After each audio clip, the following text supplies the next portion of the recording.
Time is flying by. Here we are already in the month of February, and soon we'll be in the Jewish month of Adar, the month whose theme is joy because of the miracles God performed during the historical events from more than 2,000 years ago, which we remember by celebrating the holiday of Purim.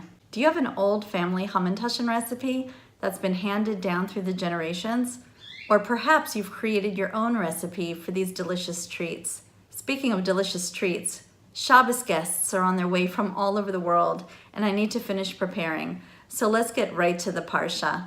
Last week, we heard the reading of the 10 Commandments, but there are really 613.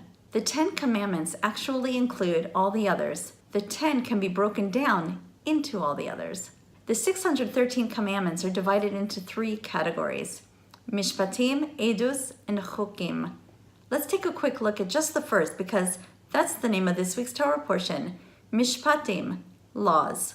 As opposed to some of the other laws that are based on faith in God, the mitzvahs of Parashat Mishpatim are the more easily understood laws. If you are a naturally good and decent person, they would just seem like common sense, like do not kill and do not steal. The Parsha begins telling us the laws of one who stole and didn't have money to make restitution, so instead he has to work directly for the one he stole from for 6 years. At the end of the work period, he's supposed to go free. But if he chooses to stay, and only if he insists, instead of trying to make it on his own, he can stay. And he'll be given a special marking on his ear. Why the ear?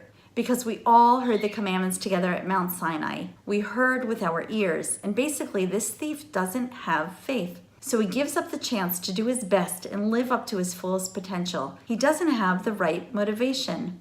Further on in the Parsha, it mentions another law of 6 years. 6 years you may sow your land and gather in its produce. In the 7th year, we cannot work the land at all. It's a Sabbath for the land, and anyone of need can come and eat from it. Not only is this beautiful, but it's an enormous show of faith and God's open hand. We are promised that not only will God provide enough for the 7th year, but he will bless the 6th and 8th years as well, as they too would be affected.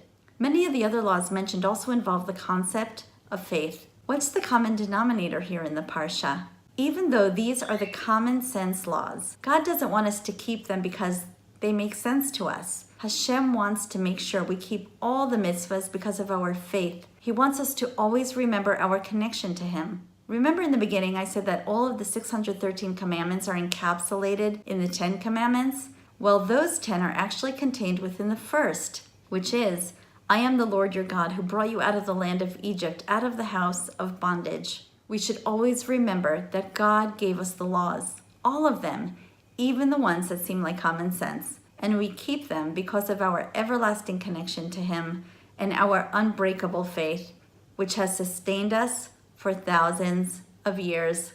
Thank you to all our subscribers. Please leave me comments and questions below. And remember to click like, and most importantly, if you haven't already, subscribe and share the videos across your social media so we can continue to bring you new content each week, uniting people by inspiring them to increase in random acts of goodness and kindness through technology and Torah. See you next time, and good Shabbos. And do your best today. You've traded a day of your life for it.